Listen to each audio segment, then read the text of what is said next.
Welcome to 805 Focus. I'm Dr. Cynder Sinclair with Nonprofit Connect, and we will be bringing you the latest on your favorite nonprofits. So get ready to be inspired. Our special guest today is Marsha Bailey, and Marsha is the founder of the wildly successful Women's Economic Ventures. Welcome, Marsha. Thank you. Thanks for having me. I'm so glad you're here. You have so many fascinating stories to tell.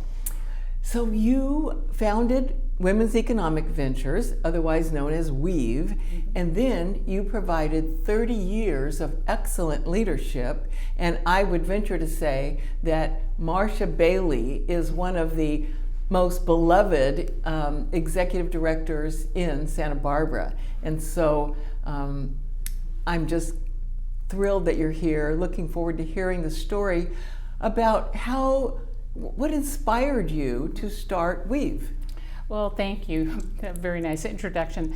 Like a lot of things, people who start businesses or nonprofits, we often have challenges in our own lives. Mm-hmm. And we think, if I'm experiencing this, other people must be too. And for me, I found it very challenging to make enough money to take care of myself. And here I was, I'm white, middle class, college educated. I thought, gosh, if it's hard for me, how hard must it be for a single mom, somebody who didn't have some of my advantages. And when I got out of grad school, I started working for the Rape Crisis Center, and we worked very closely with domestic violence solutions. And I saw women stay in unsafe, abusive kinds of environments because they didn't have the economic wherewithal to leave. Yeah. And so it was kind of all of those things. It was there was a lot of information coming out in the press at that time in the 80s. This was about how women's earnings compared to men's not favorably. Sure. I think women were earning about 60 cents to the male dollar at that time, and if you're a woman of color, it was worse and worse. So it was really a combination of all of those things. Mm-hmm. And so you decided, I'm going to do something about that. Yeah, I'd been working in the nonprofit sector, loved working with women, had studied the feminist movement in graduate school, and it just really spoke to me. And I started volunteering for what was then the Women's Community Building Project, and we eventually became Women's Economic Ventures. Mm. And so, if I remember, you really wanted to help. You said, I think I heard you say one time, that women feel uncomfortable around money sometimes, and they especially are nervous with math. Yeah, it's so interesting because, it's probably not as true anymore, but when we grew up, you were not supposed to talk about sex, politics, or money. Yeah. Well, we all talk about sex and politics, but a lot of people still don't talk about money, and that includes your parents. And so, I never knew how much my father earned. I had no idea if we were fabulously wealthy or, near, having the house repossessed. So, I think you do a disservice to your children when you're not very open about money. And so, a lot of women didn't really think about, well, how much can I earn? How much do I need to earn? And then when it came to planning for the future, it was the same. I remember I was just appalled one time after we started up, and somebody called me and wanted to do a seminar for us on investment dressing. And I said, we all know that if I buy a blazer, it is not going to appreciate in value. And so it's like, that was really upsetting to me, but that was the kind of thing that women were taught, like, invest in yourself. That meant make yourself look good, wear nice clothes, so you will attract some nice, mostly man, you were going to some person who's going to come and take care of you, and then you won't have to take care of yourself. And then you get in these situations where you can't be self-sufficient. You're very vulnerable. And we got those messages all the time. In terms of the math anxiety, we would have women come to our classes, and that would be the one thing they were really worried about was business finance, which is really, it's arithmetic. It's not, algebra 2 or geometry or anything. It's arithmetic. And so they would have this fear of looking at that, and that's the most important data you're going to get in a business.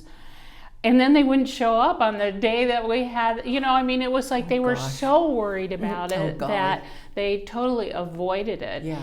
And what I found for myself when, as a nonprofit leader, you're doing budgets, you're looking at financial statements, balance sheets, it was really empowering, very powerful to learn about money and to learn about how money works in the economy and how we make political decisions based on, economic interests. And so I think that, just beyond managing our money, the knowledge of how economics works and how our value system impacts the economic decisions that our government makes are just really, really important.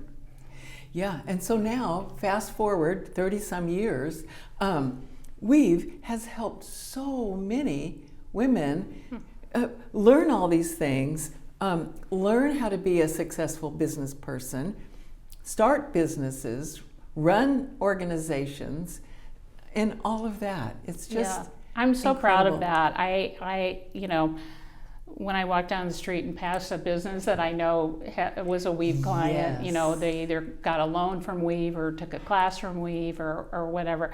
It just makes me feel really good that we were able to help somebody realize a long-term dream and goal that they had. Yeah.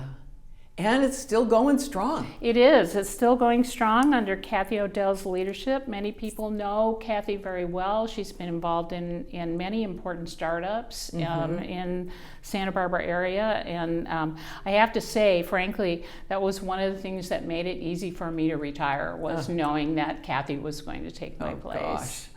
Yeah. So after 30 years, you said, I think it's time to retire, for me to retire. Yeah. And so I think people would be interested in knowing, how did you know that it was time to retire? And then you made that decision, and then you gave your board 3 years notice. And so what was all that like, from a board member standpoint, from your standpoint, to go through that succession process? Well, being the founder of the organization, I knew that a lot of people really identified me with the organization. And so I wanted to give the board plenty of time to find a replacement. And at the time, we really didn't have anybody on staff who was ready to step into that role.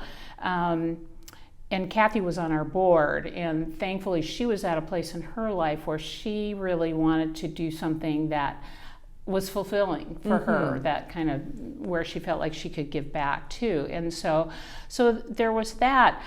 Frankly, this is kind of the pettiest part of why I was ready to retire. But somebody would ask me a question, and it's like, oh my God, if I have to answer that question one more time, it was just like, why do women need help, need more help, or kind of whatever. It would be just something that I felt like I'd answered a million times. But the other thing is, I had all these years of loving my work, loving to get up every day and go into the office. And what kept it really interesting for me all those years was that I was always learning new things. As an organization grows, you have to grow with it. So your skill set changes, your job description changes. And we had gotten to a point where we had, maybe 25 employees. We had 2 different offices. We were at that kind of at the cusp of needing more sophisticated systems for how we tracked things and kind of more formal policies and procedures around things. Not that we didn't have them, but we needed kind of more of them. It was just getting more complicated. And that was not my strong suit, and it was really not what I wanted to do. And I just realized, the organization needs this skill set now. I don't have it, and frankly, I don't want it. I don't care. I mean, it wasn't a challenge that I looked forward to. And so I just felt like, it's time, and the planets kind of all aligned. And I will say this is the last thing. The other thing that made it easy to retire is that we had an incredibly wonderful donor who left us $3 million. Oh, gosh. And she's somebody who had been giving for many years. And for me, knowing that we had that kind of financial backing behind us, it made it much easier to leave, because the last thing I wanted to do was to leave the organization in a place where they were worried about making payroll next month. So you decided to retire, and you gave your board 3 years notice, which I'm sure they appreciated. I did, and we've had, and still does have, just an incredible board. And the board members and I did a lot of research into succession planning, because especially with a founder, it's more challenging than somebody who's been there for 3 or 5 years. And so we did a lot of research. I was definitely not looking forward to doing, like a nationwide search. We knew how challenging it could be to bring somebody here because of the cost of living here. Gosh. And so when Kathy agreed to take on the role, that kind of solved a lot of problems. She had the skill set. She saw it as kind of a transitional role for herself in the organization. Felt like there were people on staff that could be mentored so that when she was ready to go, there would be somebody ready to step up. And, succession planning, it's really important. It's not just at the top. It's just like throughout your whole organization. And it's hard when you're really small, because you don't have the luxury of having, a whole bunch of people providing backup for different roles. Lots of times you have one person in a very specific role. And so that succession planning can be very challenging, but it's also very important. So you would recommend that nonprofits, regardless of their size, engage in some form of succession planning. And long before I was ready to leave, I remember we had a situation where, I had an offsite office, and a fax came in from one of our public, funders, and if somebody hadn't gone into my office to use the fax machine, they wouldn't have seen this particular fax that was asking for a 24-hour response. Oh, gosh. And so somebody said, Marsha, we need to kind of know more about kind of where things are. At the time, I was still doing all the grant writing and all the reports on grants and stuff, and so we kind of called it, it's like, what's your plan if you get hit by a bus? So, because those things happen too, unfortunately. So from the time that you gave your 3-year notice until Kathy came on board, there was probably a transition period for Kathy. How long was that? So it was an interesting transition, because the first year, she came on in May of the year, and we had planned how we were going to announce it. I actually, she and I met with all our major donors to let them know ahead of time. We had it very clearly planned, like when it went out to the press, when it went out to our donors, when it went out to our staff, things like that. So that was all very carefully orchestrated. Kathy had never run a nonprofit before, and so she knew that it was going to be different than running a for-profit business. You and I have talked about this many times. And so we had about a couple of months, and then I was going on, this was in 2018, I was going on a long trip with one of my sons and was going to be gone for a month.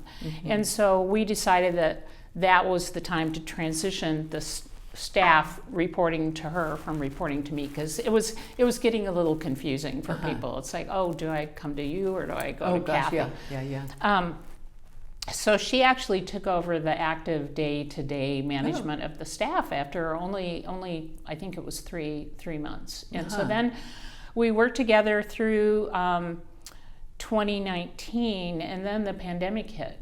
And so pretty much all of that last year, 2020, we were working at home. And so I was working on kind of transferring my historical knowledge, and I did that by basically writing a 200-page kind of work and life and leadership memoir about and then I just never looked back. Gosh, well, good for you. And the thing I've noticed in your life is this thread that goes through that says, always do what you love. I noticed you were doing that when you were deciding what classes to take in college as you were preparing for your professional life.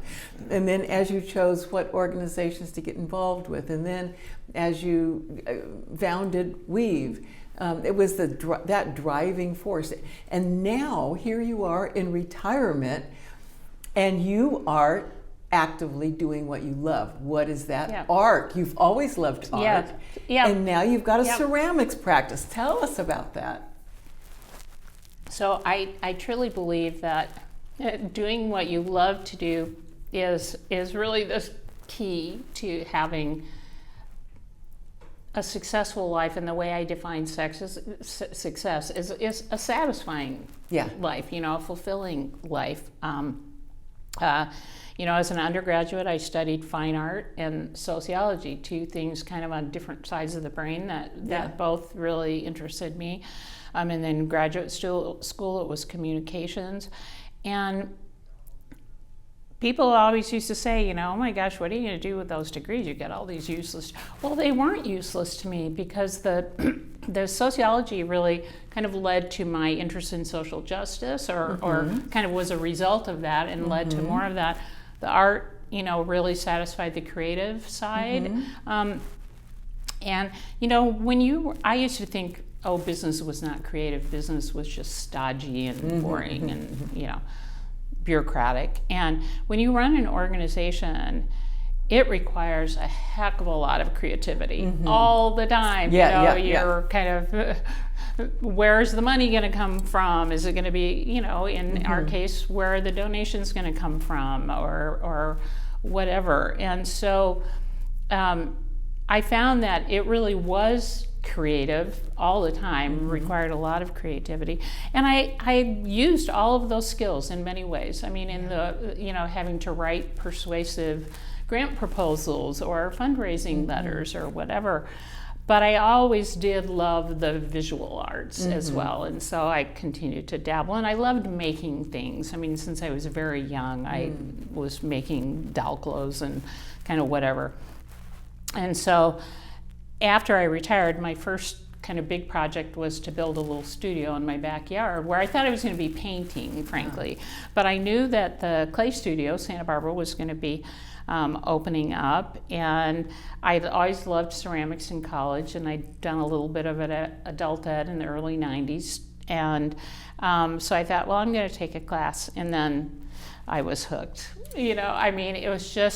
It became like my vocation. I would get up every day, and often I was the first one there, 9 o'clock, doors open, Marsha's there, she's got her tools, and I've got my clay, and I just love it. It's, at the clay studio, we talk about the transformative nature of clay, and it truly is. I mean, I think as human beings, we we have an urge to get our hands in things and make things. I think sitting in front of a computer screen all day doesn't give you that kind of satisfaction. Even, you know, when they went to using like CAD drafting programs and graphic design programs, it's like, give me a sketchbook and a pencil. That's what I want. I like the tactile part of it. So yeah, I just love it. And I, you know, I mean, I have a new granddaughter, and so I'm making things for her, puppets and knitting things and sweaters and all kinds of good stuff. So it's very satisfying to me to be able to make things, and I especially like making things that are functional. So, you know, ceramics can be very functional piece of art. You have a bowl, or, you know, I love this idea of you get up in the morning and you choose a beautiful mug to drink your coffee out of, and it's unique and handmade, and it's just kind of part of that unique quality of kind of creating this environment around you that reflects things that are made by humans. And you actually sell your ceramics. I do. I mostly have sold at the clay studio itself. They do a couple of shows each year at Christmas and in the spring around June too. So and that's incredibly affirming. You know, I mean, it's like you make things and they're precious to you, and you know, then you go back and you look and you're going, oh man, that was a year later, and it's like, that is really a bad pot. You know? So, but it's very affirming when people love your work, and it's also, I guess in a way it's a judgment if somebody chooses to buy your work or not. But I've gotten so over that. It's kind of like, you know, when you're in school, and especially when you're in the creative arts and you have teachers looking over your shoulders and you can sense their approval or disapproval, you know, just from the or you know, just kind of the quality of their little there. And it's like, it's so great to be in a position where I make things that please me. Yeah. And if it pleases you too, and you want to buy it, great. And if you don't want to buy it, that's great too, because I like it. And, you know, I mean, I'll keep using it myself and enjoy it. Yeah. Well, I have one of your beautiful pieces sitting right there on my entryway, and it's just such a happy piece. Every time I pass by, I just get happier. And I love color, you know, so it's like I don't make a lot of brown pots. I like very bright colors. Yeah, this has orange and blue, and when I'm at farmer's market, I pick out just the right flowers to go in it, although you don't have to have flowers in it at all because it's so beautiful. That's the beauty of having a really nice ceramic piece. It can sit there empty and look beautiful on its own. Yeah. So always do what you love. Do you think you always knew what you loved?